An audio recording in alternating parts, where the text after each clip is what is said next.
चित्तौड़गढ़ लोकसभा क्षेत्र में पिछले 10 वर्षों में चित्तौड़ के सांसद सीपी जोशी के नेतृत्व में किस प्रकार से विकास के कार्य हुए, इसको लेकर भाजपा जिला लोकसभा चुनाव कार्यालय में एक पत्रकार वार्ता रखी गई।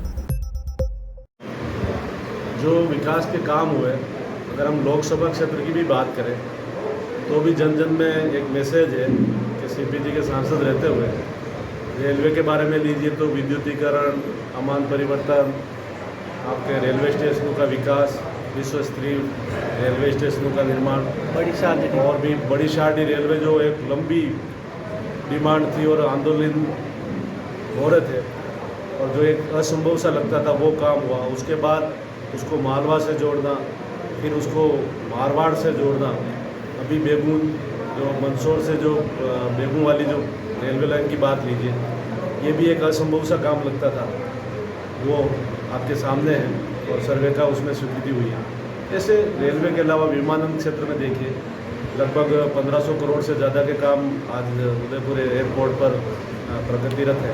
दूसरा, पासपोर्ट की जो ऑफिस खुले तीनों जिलों में, प्रतापगढ़, चित्तौड़गढ़, उदयपुर, ऐसे अनेकों काम हुए। अफीम किसानों के लिए लीजिए तो अफीम नीति में जितने संशोधन हुए, मैं समझता हूँ इतने कभी नहीं हुए। अभी भी आज का एक बताना चाहता हूँ, सीपीएस को लेकर के ये रहता था कि विभाग की टीम जाएगी, उसके बाद वो डोडे तोड़ेंगे, फिर वो करेंगे, तो इससे एक लंबा समय रहता था। तो उसमें किसान परेशान हो जाता था क्योंकि रखवाली की समस्या बहुत बड़ी थी, चोरों का डर रहता था। तो वो उसको मिटाने के लिए आज स्वयं किसान डोडे तोड़ करके और मुखिया को तुला देगा और वो रिपोर्ट विभाग को चली जाएगी। इस तरह के आदेश आते। 400 पार का नारा दिया गया है, किस प्रकार से परिणति देखते हैं?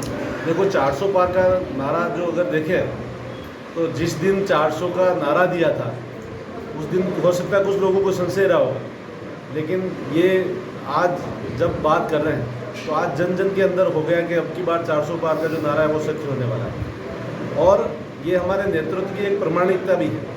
आप अगर 2014 में देखेंगे तो उन्होंने ये कहा था कि हम एनडीए के साथ मिलकर के लड़ रहे हैं और एनडीए का गठबंधन से ही सरकार बनाएंगे, लेकिन भारतीय जनता पार्टी अपने दम पर पूर्ण बहुमत लाएगी। और जब परिणाम आए उस समय कोई राजनीतिक विश्लेषक और राजनीतिक पंडित ये नहीं मान रहा था कि बीजेपी अकेली अपनी दम पे बहुमत में आ सकती है। राजनीतिक दलों के नेता भी नहीं मान रहे थे, लेकिन आपको पता परिणाम आया तो बीजेपी पूर्ण बहुमत में अपने दम पर आई।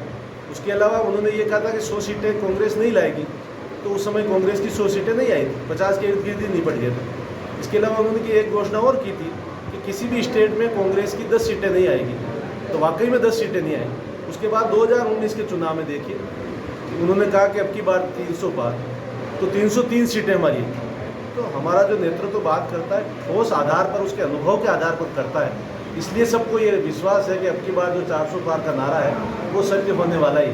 और उस घोषणा के बाद जो उपक्रम हो रहे हैं, जिस तरह से नेता दूसरी पार्टियों से बीजेपी की ओर ज्वाइन कर रहे हैं और जो नए गठबंधन भी बने, उड़ीसा में जैसे बीजेडी के साथ और आंध्र में टीडीपी के साथ, जो किसी को पता नहीं था, और वो जो गठबंधन बने, तो सबको लग रहा है कि अब की बार 400 पार।